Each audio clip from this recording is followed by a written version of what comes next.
피터 윌리엄스라는 작가가 이런 말을 했습니다. Be willing to be uncomfortable. Be comfortable being uncomfortable. It may get tough, but it's a small price to pay for living a dream. 기꺼이 불편함을 택하라. 불편함을 편하게 생각하라. 그것이 아마 힘들지 모르지만 그것이 꿈을 꾸며 살아가는 것에 대한 우리가 치러야 될 작은 대가이다. 이렇게 말을 했습니다.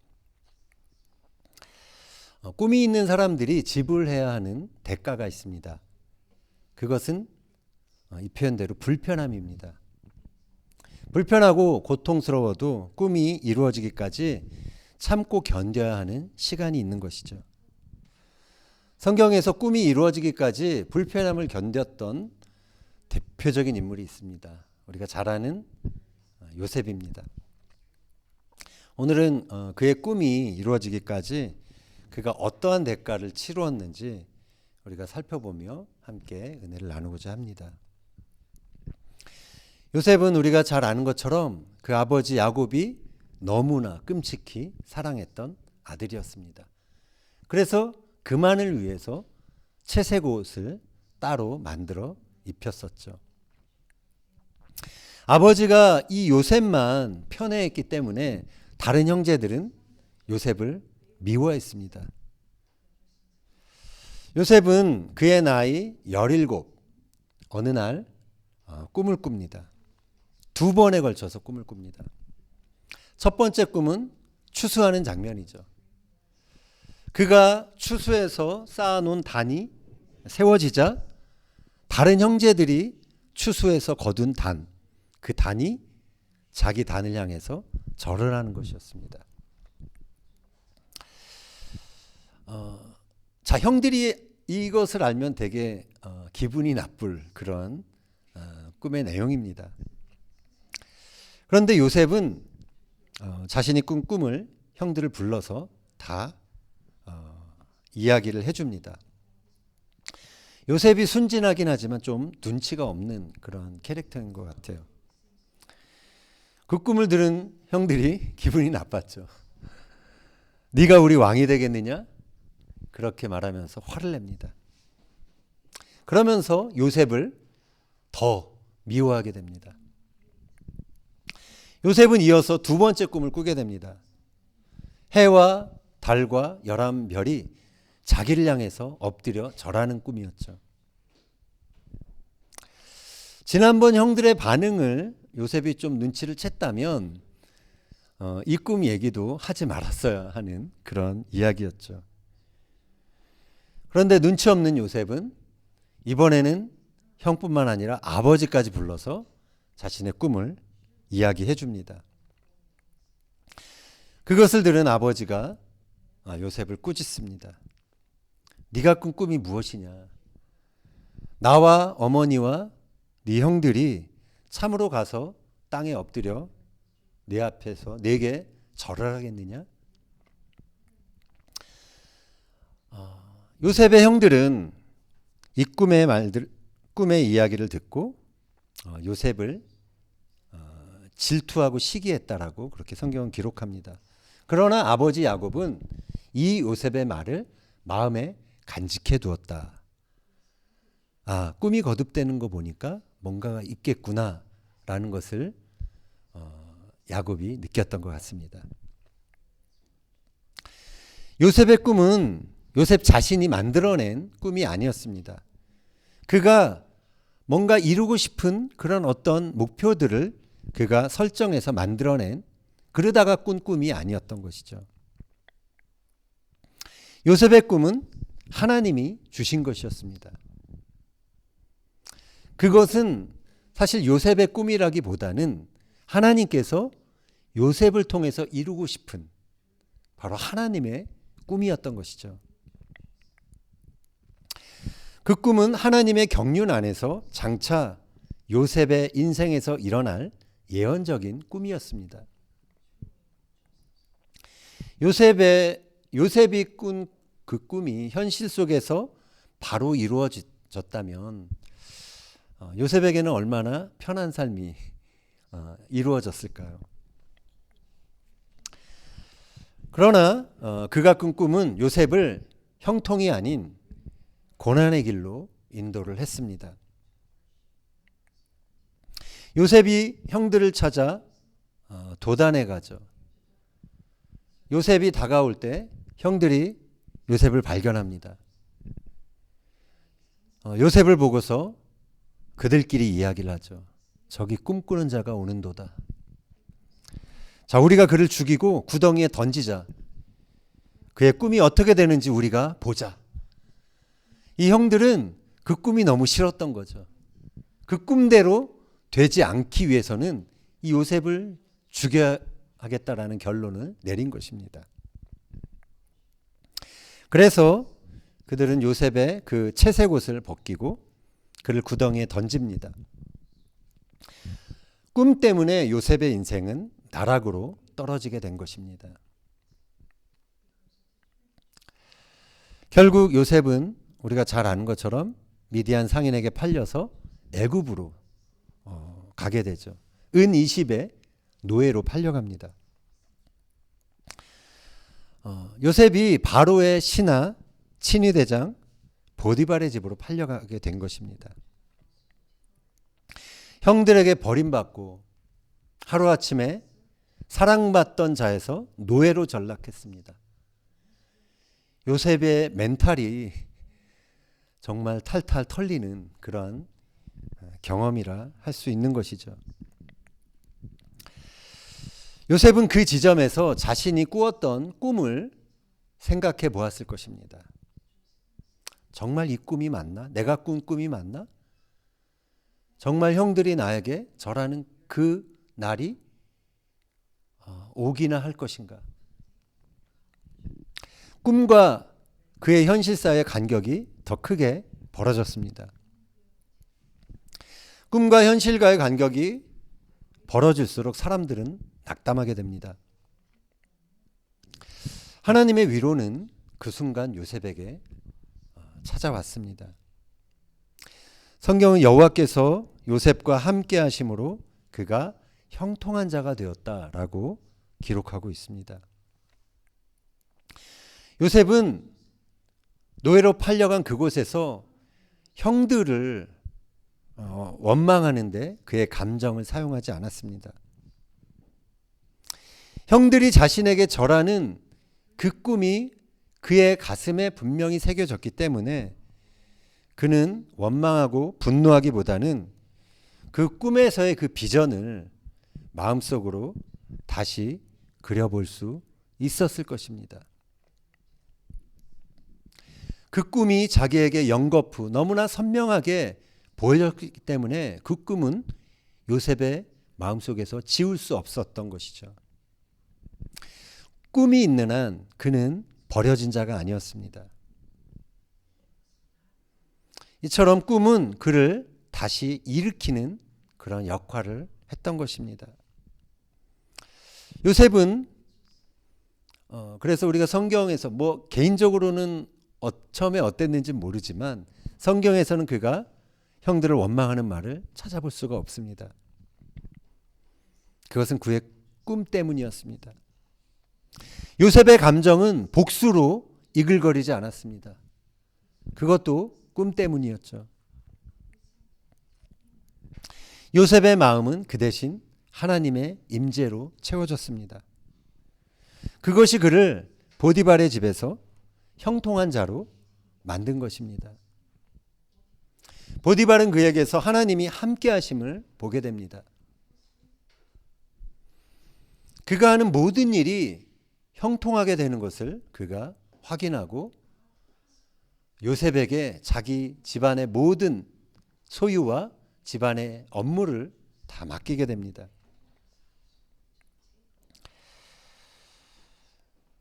자, 그런데 문제가 생깁니다. 보디발의 아내가 요셉에게 매력을 느끼기 시작한 것이죠. 그래서 보디발의 아내가 밤마다 잘 차려입고 요셉을 바라보며 눈짓을 합니다. 그리고 동침하기를 청합니다. 요셉은 청년이었습니다. 은밀한 그러한 유혹을 아무도 모르게 그도 동의하고 즐길 수 있었을 것입니다. 그러나 요셉은 현실의 욕망을 따라 살지 않았죠. 그가 그 보디발의 아내에게 이렇게 이야기합니다. 주인이 아무것도 내게 금하지 아니하였지만 금한 것은 바로 당신뿐입니다. 당신은 분명히 그의 아내입니다. 그러하니 내가 어찌 이 큰 악을 행하여 하나님께 죄를 지으리까? 라고 그는 말합니다. 꿈은 히브리어로 할롬입니다. 할롬. 그 의미는 견고하게 묶다라는 뜻입니다. 요셉은 자신에게 꿈을 주신 그 하나님과 견고하게 그 꿈을 통해서 묶여져 있었습니다. 그래서 요셉의 꿈은 현실의 그 욕망을 넘어서 하나님의 뜻, 하나님이 요셉에게 갖고 계신 그 비전, 그것을 바라보게 했던 것입니다. 우리가 이번 주 토라 포션을 한번 읽어보셨으면 유다의 이야기가 38장의 그 요셉의 이야기 사이에 끼어들어간 것을 알 수가 있습니다. 꿈이 없었던 유다는 요셉과 좀 달리 자신의 어떤 현실적인 욕망을 따라 살았던 것을 보게 됩니다. 가나안 여인을 만나서 그와 동침하게 되죠. 그리고 또 나중에는 변장한 자신의 며느리와도 동침하는 모습을 보게 됩니다. 그러나 하나님의 꿈을 간직했던 요셉은 보디발 아내의 그 유혹을 단호하게 물리칩니다. 보디발의 아내가 아무도 없을 때 요셉의 옷을 붙잡고 이번에는 강력하게 동침할 것을 원했습니다. 옷을 얼마나 세게 붙잡았을까요? 요셉이 그것을 그냥 뿌리쳐두고 옷을 벗어두고 그것을 빠져나오게 됩니다. 요셉의 옷이 또 벗겨지는 일이 벌어졌습니다. 뭔가 불길한 징조죠. 요셉은 이 일로 인해서 이제 누명을 쓰고 감옥에 가게 됩니다. 자기가 저지르지도 않은 그 일로 인해서 요셉은 고소를 당했고 죄인이 되어 이제 감옥에 갇히게 된 것이죠. 이것은 요셉이 감당해야 했던 십자가였습니다. 하나님의 비전, 하나님의 꿈, 하나님의 소명이 없는 사람들에게 십자가는 그저 무거운 짐일 뿐입니다. 어떻게 해서라도 피해야만 하는 그러한 대상이 되는 것이죠.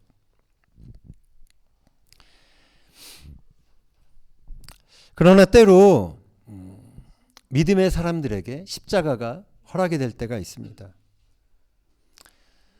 그 옷이 벗겨지고 수치와 고난을 당하는 그러한 순간을 우리는 겪게 되는 때가 있습니다.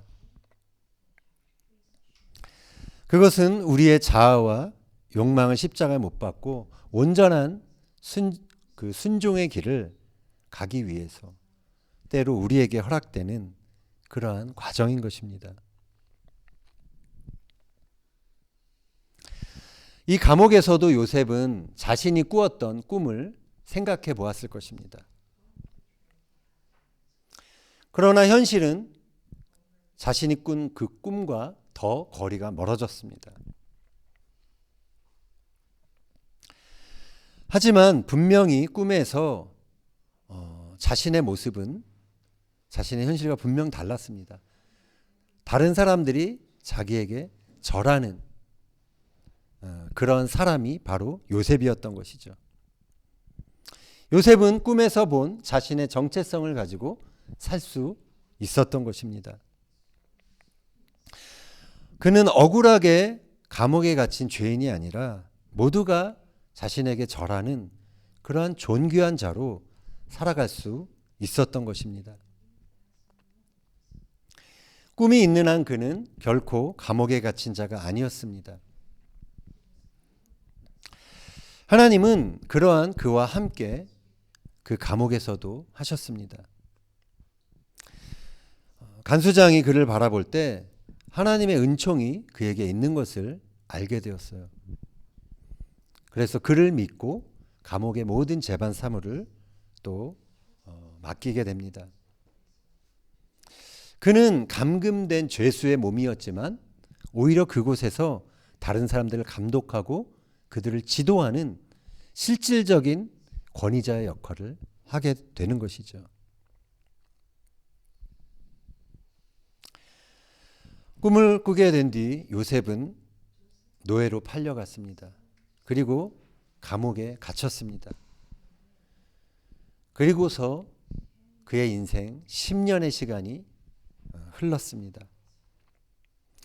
꿈은 그를 화려한 궁전이 아니라 고난의 길로 인도했습니다. 꿈은 그를 시기와 배신과 감금의 시간으로 인도했던 것입니다. 그러나 그가 보디발의 집에서 노예로 있었던지 또 감옥에서 죄수로 있었든지 하나님의 통치는 그를 통해서 일어나게 됩니다. 하나님이 주신 꿈이 있는 한 하나님의 권위가 요셉에게 부어진 것입니다. 그래서 그는 감옥에 있던 바로의 궁전에 있던 그것이 별로 상관이 없는, 환경이 그에게 영향을 미치지 못하는 그러한 사람이 된 것입니다. 어느 날 요셉이 갇힌 감옥에 또 다른 사람들이, 두 사람이 들어오죠. 바로의 신하들입니다. 술 맡은 관원장과 떡을 맡은 관원장, 두 사람이 들어옵니다. 감옥에 들어온 두 사람도 어느 날 꿈을 꾸게 됩니다. 요셉은 어느 날 그들을 바라보니까 그들의 얼굴에 근심의 빛이 가득한 것을 보게 됩니다. 그리고 그 이유를 묻죠. 그 이야기를 듣고 나서 그 꿈을 해석을 해줍니다. 요셉은 감옥에 갇혀서도 자신의 문제에만 몰두해 있지 않았습니다. 자신은 여전히 고통스러운 그런 감금의 시간을 보내고 있지만 그는 그곳에서도 다른 사람의 문제를 돕는 자로 그렇게 살았던 것입니다. 그런데 이러한 요셉의 태도, 요셉의 삶이 결정적으로 그를 다시 바로 앞으로 그렇게 바로 앞에 서게 하는 그러한 연결점이 되었던 것이죠. 요셉이 꿈을 해석해 준 대로 술 맡은 관원장이 3일 만에 다시 복직이 됩니다. 요셉이 이제 감옥을 나가는 그에게 부탁을 하죠. 당신이 잘 되면 나를 생각하고 바로에게 내 사정을 말해주세요. 자, 그런데 이번 주 토라 포션 그 파라샤가 이렇게 끝납니다. 술 맡은 관원장이 요셉을 기억하지 못하고 그를 잊었더라. 참 요셉의 입장에서는 맥이 빠지는 그런 상황이 아닐 수가 없습니다. 요셉은 2년의 시간을 더 감옥에 있어야 했습니다. 그는 잊혀진 전제로 2년을 더 감옥에 살아야 했던 것이죠. 군대 말년에 그 병장에게 만약 2년 더 군대에 너 있어야 된다 그러면 미치는 것이죠, 그냥. 자기가 자유의 몸이 될 수도 있었지만 그러지 못하고 더 그곳에 있는 시간들이 요셉에게는 참 힘든 시간이었을 수도 있는 것입니다.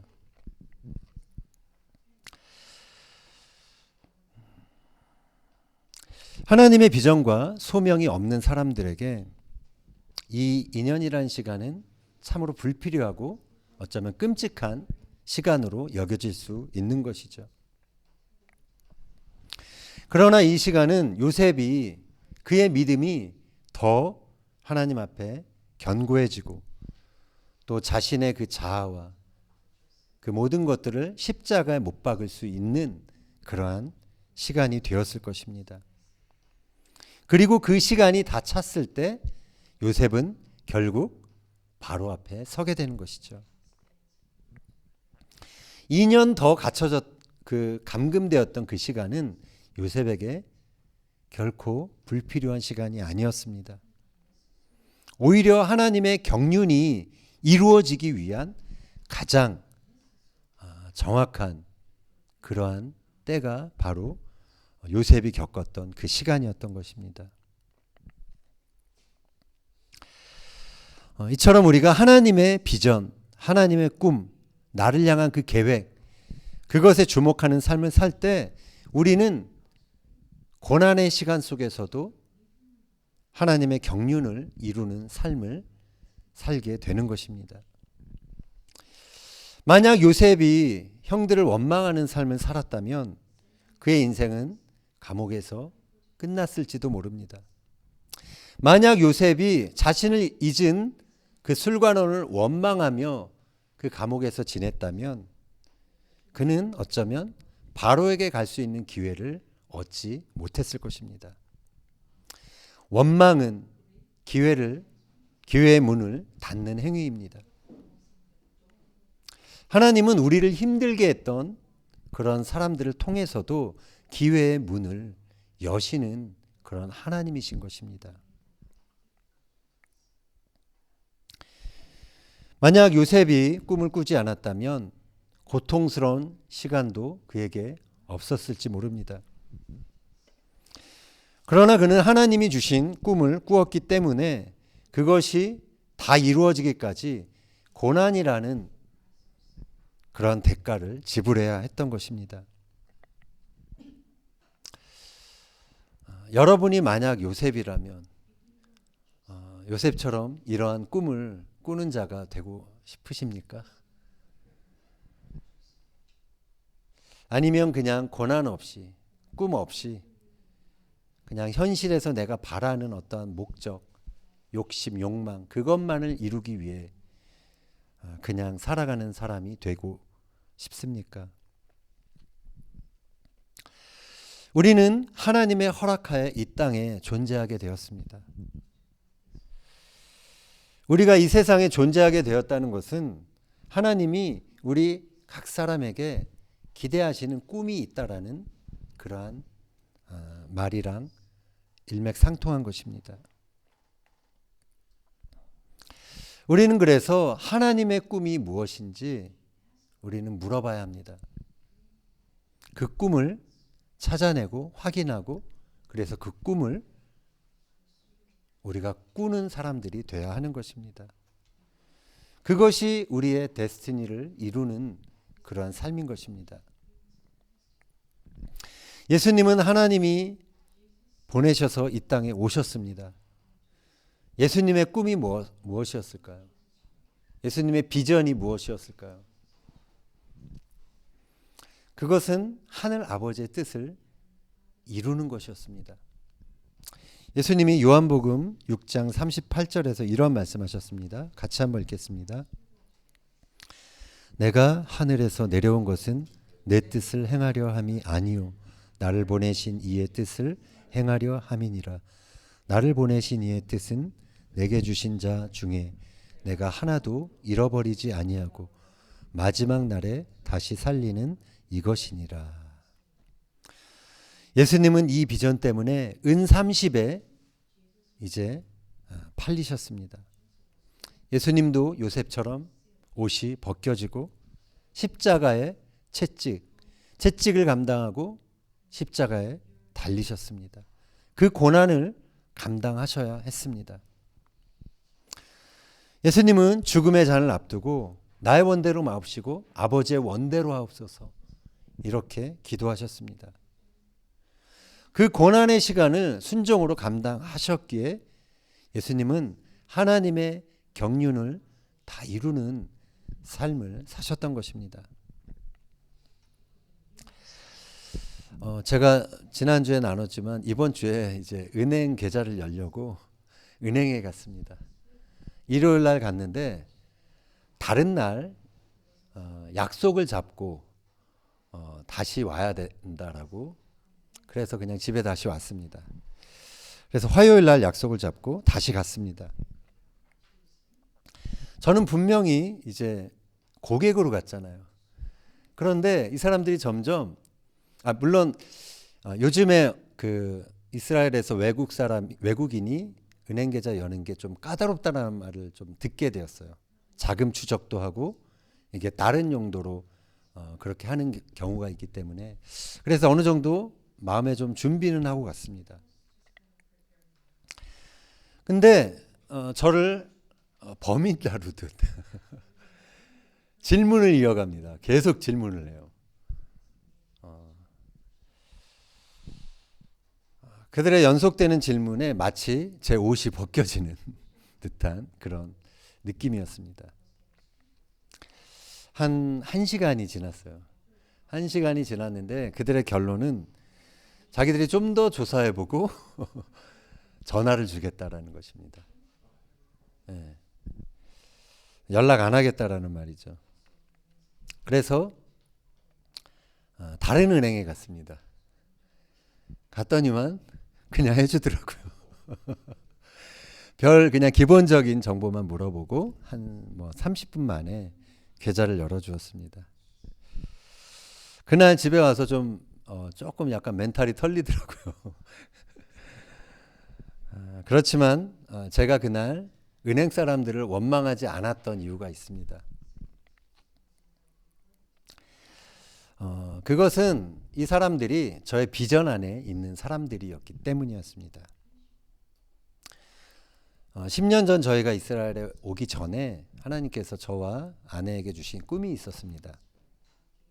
그것은 성전의 물이 사해로 흘러들어가서 아무것도 살지 않는 그곳에 물고기가 다시 사는 것이었습니다. 그 강가에 그 고기를 잡기 위해 어부들이 모여드는 것이었습니다. 우리 아내는 실제로 그 그물에서 은색 고기가 팔딱팔딱 뛰는 그러한 환상도 잠깐 보았어요. 이 비전이 있었기에 저희가 10년의 시간을 지내왔던 것 같아요.